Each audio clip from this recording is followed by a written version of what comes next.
Hi friends, welcome back to our YouTube channel. ಹೇಗಿದ್ದೀರಾ? ಎಲ್ಲರೂ ಆರಾಮದಿರಿ ಅಂದ್ಕೊಂಡಿದ್ದೀನಿ. ನಾನು ಸಹ ಆರಾಮದ್ದೀನಿ. ತಮ್ಮನೇಲಲ್ಲಿ ನೋಡಿರೋ ಪ್ರಕಾರ ಹೌದು, ಸರ್ಜರಿ ಆಗಿತ್ತು. ಈಗ ಒನ್ ಮಂತ್ ಮೇಲೆ ಆಯಿತು ಸರ್ಜರಿ ಆಗಿ. ನನಗೆ ಫಸ್ಟಿಗೆ ಹೇಳಿಬಿಡ್ತೀನಿ, ಇದು ಯಾವುದೇ ತರಹದ ಪಬ್ಲಿಸಿಟಿಗೆ, ನನಗೆ ಪಬ್ಲಿಸಿಟಿ ಆಗಲಿ ಅನ್ನೋದಕ್ಕೋಸ್ಕರ ಅಲ್ಲ. ನಾನು ಮಾಡಿರೋ ತಪ್ಪು ಬೇರೆಯವರು ಮಾಡಬಾರ್ದು, ಬೇರೆಯವ್ರಿಗೂ ಆಗಬಾರ್ದು ಅನ್ನೋದಕ್ಕೋಸ್ಕರ, ಅವ್ರಿಗೂ ಸಹ ಗೊತ್ತಿರಲಿ, ನನ್ನಿಂದ ಬೇರೆಯವರಿಗೆ ಸ್ವಲ್ಪ ಹೆಲ್ಪ್ ಆಗುತ್ತೆ ಅಂದರೆ ತಪ್ಪೇನಿಲ್ಲ ಅಲ್ವಾ. ಅದಕ್ಕೋಸ್ಕರ ಈ ವ್ಲಾಗ್ನ ಮಾಡ್ತಾಯಿದ್ದೀನಿ. ಏನು ಸರ್ಜರಿ ಅಂತಂದರೆ ಬ್ರೈನ್ ಸರ್ಜರಿ. ನನಗೆ ಬ್ರೈನ್ ಸರ್ಜರಿ ಹೇಗೆ ಬ್ರೈನ್ ಸರ್ಜರಿ ಅಂತಂದರೆ, ನೆಗಡಿ ಅಂತಲೂ ಸಹ ಈಗ ನೆಗ್ಲೆಕ್ಟ್ ಮಾಡೋ ಹಾಗಿಲ್ಲ. ಕೋಲ್ಡ್ ಅಂತಲೂ ಸಹ ನೆಗ್ಲೆಕ್ಟ್ ಮಾಡೋ ಹಾಗಿಲ್ಲ. ನನಗೆ ಕೋಲ್ಡ್ ಆಗಿತ್ತು. ಕೋಲ್ಡ್ ಆದಾಗ ಮನೆಯಲ್ಲೇ ಆ್ಯಸ್ ಯೂಶುವಲ್ ಟ್ಯಾಬ್ಲೆಟ್ ತೊಗೋತೀವಲ್ಲ, ಅದೇ ಥರ ಟ್ಯಾಬ್ಲೆಟ್ ತೊಗೊಂಡೆ. ಸ್ವಲ್ಪನೂ ಸಹ ಕಡಿಮೆ ಅನ್ನಿಸ್ಲಿಲ್ಲ. ಹೀಟಿಗೂ ಸಹ ಆಗುತ್ತೆ, ಕೋಲ್ಡು ಹೀಟಿಗೂ ಸಹ ಆಗುತ್ತೆ ಅಂಥೇಳಿ ಸ್ವಲ್ಪ ದಿನ ನೆಗ್ಲೆಕ್ಟೇ ಮಾಡಿದೆ. ಮತ್ತು ಒನ್ ವೀಕ್ ಹೋಗಲಿಲ್ಲ ನಾನು ಹಾಸ್ಪಿಟ್ಲಿಗೆ, ಮನೆಯಲ್ಲೇ ಇದ್ದೆ. ಅದಾದಮೇಲೆ ಕಡಿಮೆ ಆಗಲಿಲ್ಲ ಅಂತ ಅಂದಾಗ ಹಾಸ್ಪಿಟಲಿಗೆ ಹೋದಾಗ ಇಂಜೆಕ್ಷನ್ ಕೊಟ್ಟರು. ಇಂಜೆಕ್ಷನ್ ಮತ್ತು ಟ್ಯಾಬ್ಲೆಟು ಎಲ್ಲ ಅವ್ರದ್ದೇನು ಪ್ರೊಸೀಜರ್ ಏನಿತ್ತಲ್ಲ ಅದೆಲ್ಲ ಮಾಡಿ ಕಳಿಸಿದ್ರು. ಅದನ್ನು ತೊಗೊಂಡ್ರೂ ಸಹ ಕಡಿಮೆ ಆಗಲಿಲ್ಲ. ಮತ್ತೆ ಒಂದು 15 ಡೇಸ್ ಬಿಟ್ಟು ಹೋದಾಗ ಮೇ ಬಿ ಹೈ ಡೋಸಿನೂ ಕೊಟ್ಟರೋ ಏನೋ ಗೊತ್ತಿಲ್ಲ, ಕಡಿಮೆ ಆಯಿತು. ಆ ಸರಿ ಹೋದಾಗ ಕಡಿಮೆ ಆಯಿತು. ಮಕ್ಕಳಿಗೆ ಸಮ್ಮರ್ ಹಾಲಿಡೇಸ್ ಬಂತು ಅಂತ, ಈ ವರ್ಷದ್ದಲ್ಲ, ಹೋದ ವರ್ಷದ್ದು ನಾ ಹೇಳ್ತಿರೋದು. ಸಮ್ಮರ್ ಹಾಲಿಡೇಸ್ ಬಂತು ಅಂಥೇಳಿ ಒಂದು ಟೂರು ಪ್ಲ್ಯಾನ್ ಮಾಡಿದ್ವಿ. ನಾನು, ನಮ್ಮ ಮನೆಯವರು, ನನ್ನ ಮಕ್ಕಳು, ನಮ್ಮ ಮನೆಯವ್ರ ಫ್ರೆಂಡ್ಸು ಎಲ್ಲರೂ ಹೋಗಿದ್ವಿ. ಹಿಂದಿನ ವ್ಲಾಗಲ್ಲಿ ನೋಡಿದರೆ ನಿಮಗೆ ಗೊತ್ತಿರುತ್ತೆ, ಶಿರಡಿಗೆ ಹೋಗಿದ್ವಲ್ಲ, ಅದೇ ವ್ಲಾಗು. ಅಲ್ಲಿಗೆ ಹೋಗಿ ಬಂದಮೇಲೆ ಮತ್ತೆ ಅದೇ ಥರನೇ ಸ್ಟಾರ್ಟ್ ಆಯಿತು. ಮತ್ತು ಅದೇ ಥರನೇ ಮನೆಯಲ್ಲೇ ಟ್ಯಾಬ್ಲೆಟ್ ತೊಗೊಂಡ್ರು ಕಡಿಮೆ ಆಗಲಿಲ್ಲ. ಆವಾಗ ಮತ್ತೆ ಹೋದೆ, ಆವಾಗ್ಲೂ ಕಡಿಮೆ ಆಗಲಿಲ್ಲ. ಇದೇ ತರಹನೇ ನಾನು ಸುಮಾರು ತಿಂಗಳುಗಳೇ ಮಾಡಿದ್ದೀನಿ. ಅವ್ರಿಗೆ ಹೇಳ್ತಿದ್ದೆ, ಇಲ್ಲ ನನಗೆ ಈ ಥರ ಆಗ್ತಿದೆ, ನನಗೆ ಬಗ್ಗಿದ್ರೆ ಸಾಕು ಮೂಗಲ್ಲಿ ನೀರು ಬರ್ತಿದೆ, ಯಾವುದೇ ಥರದ ಕೋಲ್ಡ್ ಸಿಮ್ಟಮ್ಸ್ ಇಲ್ಲ ನನಗೆ, ಈ ಥರ ಆಗ್ತಿದೆ ಅಂತ ನಾನು ಡಾಕ್ಟ್ರಿಗೆ ಹೇಳಿದೆ. ಆದ್ರೂ ಸಹ ಅವ್ರು ಇಲ್ಲಮ್ಮ ಇದು ಅಲರ್ಜಿ ಅಂತ ಹೇಳಿ ಸುಮಾರು ತಿಂಗಳುಗಳ ಕಾಲ ಬೇರೆ ಹೋದ ಸರಿಗೊಮ್ಮೆ ಬೇರೆ ಟ್ಯಾಬ್ಲೆಟ್ ಕೊಟ್ಟು ಕಳಿಸಿದ್ರು. ಇದೇ ಥರ ಸುಮಾರು ತಿಂಗಳುಗಳೇ ನಾನು ಅವ್ರ ಹತ್ರ ಟ್ರೀಟ್ಮೆಂಟ್ ತೊಗೊಂಡೆ, ಕಡಿಮೆ ಆಗಲಿಲ್ಲ. ಅಲರ್ಜಿ ಅಂತಂದರೆ ಬೇಗ ಹೋಗಲ್ಲಮ್ಮ ಅಂತಲೇ ಅವರು ಟ್ರೀಟ್ಮೆಂಟ್ ಕೊಡ್ತಿದ್ರು. ಹಾಗೆ ತಿಳ್ಕೊಂಡು ನಾನು ಸಹ ಹೋಗಲಿಲ್ಲ. ಏನೋ ಒಂದು ಸ್ವಲ್ಪ ಭಯ ಆದಂಗೆ ಅನ್ನಿಸ್ತು. ಅಟ್ಲೀಸ್ಟ್ ಮೆಡಿಷನ್ದು ಪವರ್ ಇರೋವರೆಗೂ ಕಡಿಮೆ ಆಗಬೇಕಲ್ಲ, ನನಗೆ ಕಡಿಮೆನೇ ಆಗ್ತಾ ಇಲ್ವಲ್ಲ ಅಂತ ಹೇಳಿ ಗೂಗಲ್ ಮತ್ತು ಯೂಟ್ಯೂಬ್ ಸರ್ಚ್ ಮಾಡಿದಾಗ ಗೊತ್ತಾಯಿತು, ಇದು ನೆಗಡಿಗೂ ಆಗುತ್ತೆ, ವೈರಲ್ ಇನ್ಫೆಕ್ಷನ್ನು ಅದು ಇದು ಅಂತಲೇ ಬಂತು ಯೂಟ್ಯೂಬಲ್ಲಿ.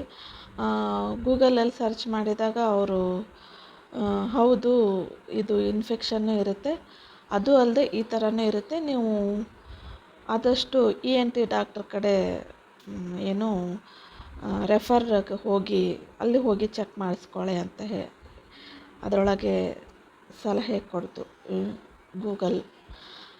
ಅದಾದಮೇಲೆ ನಾನು ನಮ್ಮ ಮನೇಲಿ ಹೇಳ್ತಾನೆ ಇದ್ದೆ ಹಿಂಗಾಗುತ್ತೆ ಅಂಥೇಳಿ.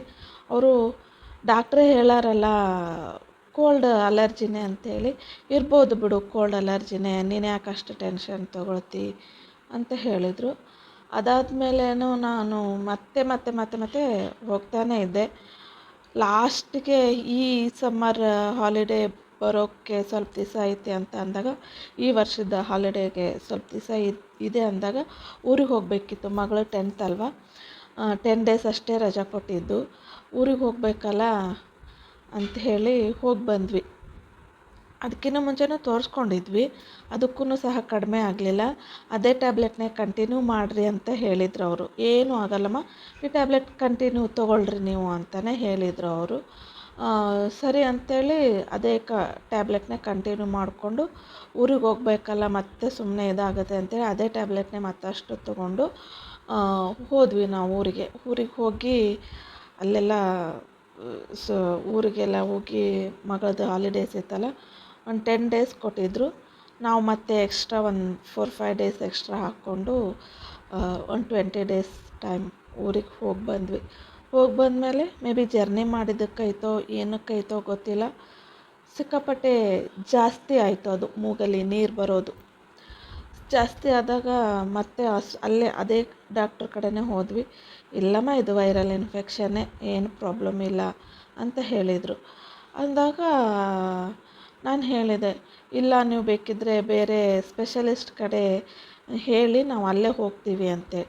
ಇಲ್ಲಮ್ಮ ಇದು ವೈರಲ್ ಇನ್ಫೆಕ್ಷನ್ನೇ, ಈ ಸ್ಪ್ರೇ ಹಾಕ್ಕೊಳ್ಳಿ, ಈ ಸ್ಪ್ರೇ ಹಾಕ್ಕೊಂಡ್ರೂ ಕಡಿಮೆ ಆಗುತ್ತೆ, ಹಾಕ್ಕೊಳ್ಳಿಲ್ಲ 1 ಮಂತ್ ಹಾಕ್ಕೊಳ್ಳಿ, ಆವಾಗಲೂ ಕಡಿಮೆ ಆಗಲಿಲ್ಲ ಅಂದರೆ ನೋಡೋಣ ಅಂತ ಹೇಳಿ ಕಳಿಸಿದ್ರು. ಆ ಸ್ಪ್ರೇ ಹಾಕ್ಕೊಂಡೆ, ಟ್ಯಾಬ್ಲೆಟ್ಸ್ ತೊಗೊಂಡೆ, ಇನ್ನೂ ಜಾಸ್ತಿ ಆಗ್ಲಿಕ್ಕೆ ಸ್ಟಾರ್ಟ್ ಆಯಿತು ಹೊರತು ಕಡಿಮೆ ಆಗಲೇ ಇಲ್ಲ. ಅದಾದಮೇಲೆ 7 ಡೇಸ್ ಯೂಸ್ ಮಾಡಿದೆ. 7 ಡೇಸ್ ಆದಮೇಲೆ ಬಿಟ್ಬಿಟ್ಟೆ ನಾನು.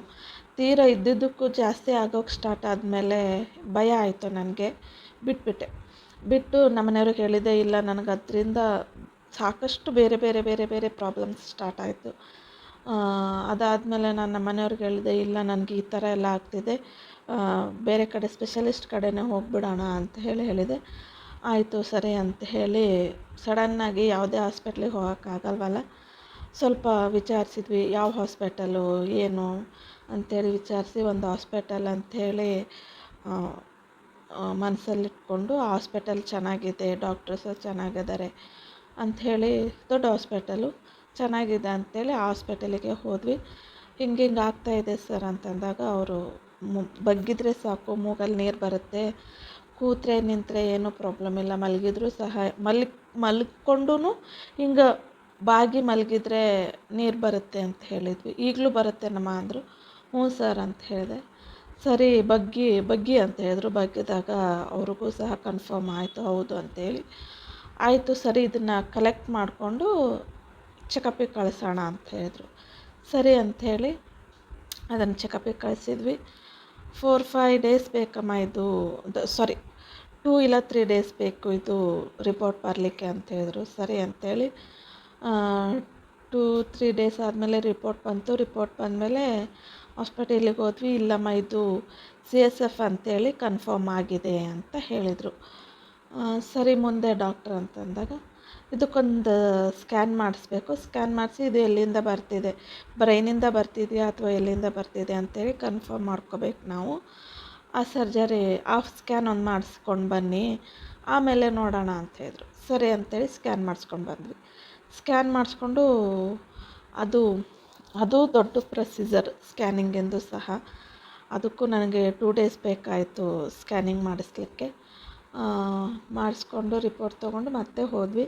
ಮತ್ತೆ ಹೋದಾಗ ಇಲ್ಲ ಇಮಿಡಿಯೇಟ್ ಸರ್ಜರಿ ಮಾಡಬೇಕು ಅಂತಂದರು. ಸಡನ್ಲಿ ಅಂದರೆ ಇದು ಪ್ರಾಬ್ಲಮ್ ಹೌದು, ಬಟ್ ಸರ್ಜರಿ ಮಾಡಲಿಕ್ಕಿಲ್ಲ, ಮೇ ಬಿ ಬೆಡ್ ರೆಸ್ಟ್ ಹೇಳ್ಬೋದು ಅಥವಾ ಟ್ಯಾಬ್ಲೆಟ್ಸ್ ಹೇಳ್ಬೋದು. ಕೋಲ್ಡಿಗೆಲ್ಲ ಈ ಥರದಕ್ಕೆಲ್ಲ ಸರ್ಜರಿ ಮಾಡ್ತಾರಾ ಅನ್ನೋದು ನನ್ನ ತಲೆಯಲ್ಲಿತ್ತು. ಸರ್ಜರಿ ಮಾಡಲೇಬೇಕು ಅಂದಾಗ ನನಗೆ ಸಿಕ್ಕಾಪಟ್ಟೆ ಭಯ ಆಯಿತು. ಸರ್ಜರಿ ಮಾಡಲೇಬೇಕು ಅಂತ ಅಂದಮೇಲೆ ಫಸ್ಟು ಭಯ ಆಯಿತು. ಟೆನ್ಷನ್ನು, ತಲೆಯಲ್ಲಿ ನಾನಾ ತರಹದ್ದು ತಲೆಯಲ್ಲಿ ಓಡ್ಲಿಕ್ಕೆ ಸ್ಟಾರ್ಟ್ ಆಯಿತು. ಮಿಡಲ್ ಕ್ಲಾಸ್ ಫ್ಯಾಮಿಲಿ ಅಂತ ಅಂದಮೇಲೆ ಎಲ್ಲದಕ್ಕೂ ಭಯ ಪಡಲೇಬೇಕಾಗುತ್ತೆ, ಎಲ್ಲದಕ್ಕೂ ಸಫರ್ ಆಗಲೇಬೇಕಾಗುತ್ತೆ. ದೇವರು ಕಷ್ಟನೂ ಕೊಡ್ತಾನೆ, ಸುಖನೂ ಕೊಡ್ತಾನೆ, ಎಲ್ಲದನ್ನು ಅನುಭವಿಸ್ಲೇಬೇಕು. ಎಲ್ಲದನ್ನು ಹೆಂಗೆ ಮ್ಯಾನೇಜ್ ಮಾಡಬೇಕು ಅನ್ನೋದು ತುಂಬಾ ಯೋಚನೆ ಮಾಡಿದೆ. ಎಲ್ಲನೂ ಯೋಚನೆ ಬರಲಿಕ್ಕೆ ಸ್ಟಾರ್ಟ್ ಆಯಿತು ತಲೆಯಲ್ಲಿ. ಅಳ್ತಾ ಇದ್ದೆ ಮನೆಯಲ್ಲಿ ಕೂತ್ಕೊಂಡು, ಹೆಂಗೆ ಏನು ಅಂತ ಅಳ್ತಾ ಇದ್ದೆ. ನಮ್ಮ ಮನೆಯವರು, ನನ್ನ ಮಗ ಇನ್ನೂ ಚಿಕ್ಕವನು, ಅಷ್ಟು ಗೊತ್ತಾಗಲ್ಲ ಅವನಿಗೆ. ನಮ್ಮ ಮನೆಯವರು ನನ್ನ ಮಗಳು ತುಂಬ ಧೈರ್ಯ ಹೇಳಿದರು.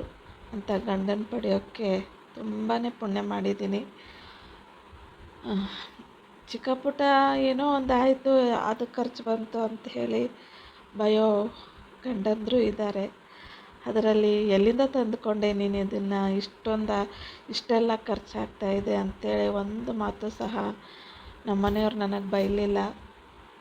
ನಾನೇ ಹೇಳ್ತಿದ್ದೆ, ಅಲ್ರಿ ಏನೂ ಅಂತಾನೆ ಇಲ್ವಲ್ಲ, ನೀವು ಸುಮ್ಮನೆ ಇದ್ದೀರಿ, ಇಷ್ಟೆಲ್ಲ ಖರ್ಚಾಗುತ್ತೆ ಅಂತ ಹೇಳ್ತಿದ್ದಾರೆ, ಡಾಕ್ಟ್ರು ಸರ್ಜರಿ ಮಾಡಬೇಕು ಅಂತ ಹೇಳ್ತಿದ್ದಾರೆ, ಹೆಂಗೆ ಹೊಂದ್ಸೋದು ಏನು ಎಂತು ಅಂತ ನಾನು ಅಷ್ಟು ಇದು ಮಾಡ್ತಾಯಿದ್ದೀನಿ ಅಂಥೇಳಿ ನಾನು ಅಳ್ತಾಯಿದ್ದೆ. ನನ್ನ ಮಗಳು ನಮ್ಮ ಮನೆಯವರು ನಿನಕ್ಕಿಂತ ಹೆಚ್ಚಿಂದೇನಲ್ಲ ದುಡ್ಡು, ನನ್ನ ಮಗಳು ನನ್ನ ಬಗ್ಗೆ ಏನು ಯೋಚನೆ ಮಾಡಬೇಡ, ಇನ್ನೂ 1 ಇಯರ್ ಟೈಮ್ ಇದೆ, ಪಾಪ ಹೆಂಗಾದರೂ ಮಾಡ್ತಾರೆ, ನೀನು ಮೊದಲು ಹುಷಾರಾಗೋದು ನೋಡು ಅಂತ ನನ್ನ ಮಗಳು. ಒಂದು ಸ್ವಲ್ಪ ಹತ್ಕೊಂಡು ಕಣ್ಣೀರಿಟ್ಟರೆ ಸಾಕು ಅವ್ರ ಪಪ್ಪಂಗೆ ಕಂಪ್ಲೇಂಟ್ ಮಾಡೋಳು, ಅಮ್ಮ ಅಳ್ತಾಳೆ ಹಿಂಗೆ ಹಾಗೆ ಅಂಥೇಳಿ. ಅಂಥ ಮಗಳು ಪಡೆಯೋಕ್ಕೂ ಸಹ ನಾನು ಪುಣ್ಯ ಮಾಡಿದ್ದೀನಿ. ನನ್ನ 2ನೇ ತಾಯಿ ಅಂತಲೇ ಹೇಳ್ಬೋದು. ಜನ್ಮ ಕೊಟ್ಟಿದ್ದೊಬ್ಬ ತಾಯಿ ಆದರೆ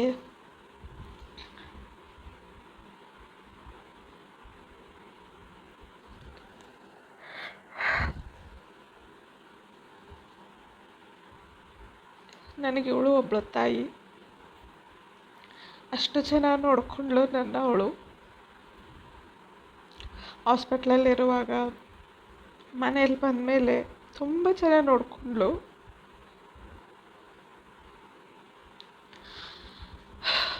ನನ್ನ ಗಂಡನೂ ಸಹ ಅಷ್ಟೆ. ಹಾಸ್ಪಿಟ್ಲಲ್ಲಿ 5-6 ಡೇಸ್ ಇದ್ವಿ ನಾವು ಹಾಸ್ಪಿಟಲಲ್ಲಿ.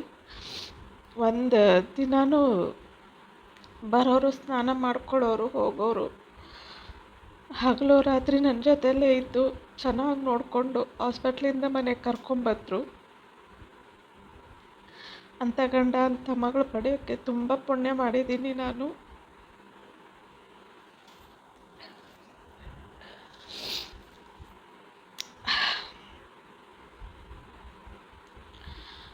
ದೇವ್ರ ಕಷ್ಟನೂ ಕೊಡ್ತಾನೆ, ಸುಖನೂ ಕೊಡ್ತಾನೆ.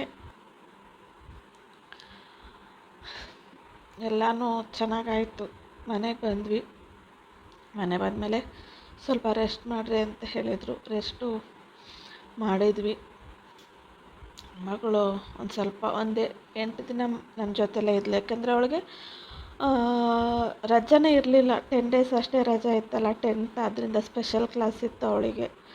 ಒಂದು 8 ಅಥವಾ 10 ಡೇಸು ನನಗೋಸ್ಕರ ರಜೆ ತೊಗೊಂಡ್ಳು. ಆಪ್ರೇಷನ್ ಆದಮೇಲೆ ಸ್ವಲ್ಪನೂ ಸಹ ರೆಸ್ಟ್ ಮಾಡದೇ ಇದ್ದರೆ ಕಷ್ಟ ಆಗುತ್ತಲ್ಲ ಅಂಥೇಳಿ ಮತ್ತೆ ಒಂದಷ್ಟು ದಿನ ಸ್ಕೂಲಿಗೆ ರಜೆ ಹಾಕಿ ನಾನು ನೋಡಿಕೊಂಡ್ಳು, ಚೆನ್ನಾಗಿ ನೋಡಿಕೊಂಡು ಮತ್ತು ಅದಾದಮೇಲೆ ಸ್ಕೂಲಿಗೆ ಹೋಗ್ಲಿಕ್ಕೆ ಸ್ಟಾರ್ಟ್ ಆಯಿತು. ಅಷ್ಟೊತ್ತಿಗೆ ಮಗಂದು ಸ್ಕೂಲ್ ಸ್ಟಾರ್ಟ್ ಆಯಿತು. ಇವಾಗ ಫುಲ್ಲು ಚೆನ್ನಾಗಿ ರಿಕವರ್ ಆಗಿದ್ದೀನಿ. ಮೊದಲಿನ ಥರ ಎಲ್ಲ ಕೆಲಸ ಮಾಡ್ಕೊಳ್ತೀನಿ, ಎಲ್ಲ ಮಾಡ್ತೀನಿ, ನಡೀತಾ ಇದೆ. ಮತ್ತು ಹೇಳ್ತಾ ಇದ್ದೀನಿ, ಯಾವುದೇ ವ್ಯೂಸ್ಗೋಸ್ಕರ ಅಲ್ಲ, ನನಗಾಗಿರೋದು ಬೇರೆ ಯಾರಿಗೂ ಆಗಬಾರ್ದು, ನಾನು ಮಾಡಿರೋ ಥರ ಯಾರೂ ನೆಗ್ಲೆಕ್ಟ್ ಮಾಡಬೇಡಿ ಅನ್ನೋದಕ್ಕೋಸ್ಕರ ಈ ಒಂದು ವ್ಲಾಗ್ನ ಮಾಡ್ತಾಯಿದ್ದೀನಿ. ದಯವಿಟ್ಟು ಆದಷ್ಟು ಇದನ್ನು ಶೇರ್ ಮಾಡಿದರೆ ಎಲ್ಲರಿಗೂ ಈ ವಿಡಿಯೋ ತಲುಪುತ್ತೆ. ಎಲ್ಲರಿಗೂ ಯಾವುದೇ ಒಂದು ಚಿಕ್ಕ ಪುಟ್ಟದಕ್ಕೂ ನೆಗ್ಲೆಕ್ಟ್ ಮಾಡಬೇಕು ಅಂತ ಅಂದ್ಕೋಬೇಡಿ. ಕೋಲ್ಡ್ ಅಂತಲೂ ನೆಗ್ಲೆಕ್ಟ್ ಮಾಡಬಾರ್ದು. ಒಂದು ಚಿಕ್ಕದೇನೋ ಒಂದು ಪೇನ್ ಬಂದಿದೆ ಅಂತಲೂ ಸಹ ಈಗ ನೆಗ್ಲೆಕ್ಟ್ ಮಾಡೋ ಅಂಥದ್ದಲ್ಲ. ಯಾಕಂದರೆ ಕಾಲ ತುಂಬ ಸೂಕ್ಷ್ಮ ಆಗಿಬಿಟ್ಟಿದೆ. ಎಲ್ಲ ಒಂದು ಸಿಂಪ್ಟಮ್ಸಿಂದನೂ ತೋರಿಸುತ್ತೆ. ಹಾಗಾಗಿ ಯಾವುದೇ ಕಾರಣಕ್ಕೂ ಯಾವುದನ್ನು ಸಹ ನೆಗ್ಲೆಕ್ಟ್ ಮಾಡಬೇಡಿ. ಚೆನ್ನಾಗಿ ಹಾಸ್ಪಿಟ್ಲಿಗೆ ತೋರಿಸ್ಕೊಂಡು ಆರೋಗ್ಯ ಇದ್ರೇ ಅಲ್ವಾ ಮುಂದೆ ಎಲ್ಲ.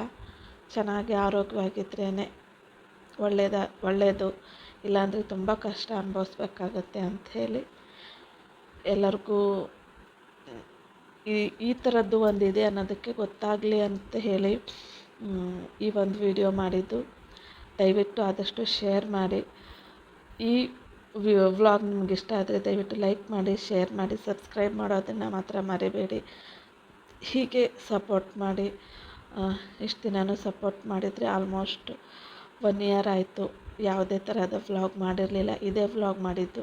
ನಾನು ಕೂತ್ಕೊಂಡು ನನ್ನ ಕೈಯಾರೆ ನನ್ನ ಮೊಬೈಲ್ ಹಿಡ್ಕೊಂಡು ವ್ಲಾಗ್ ಮಾಡಿದ್ದಿದೆ.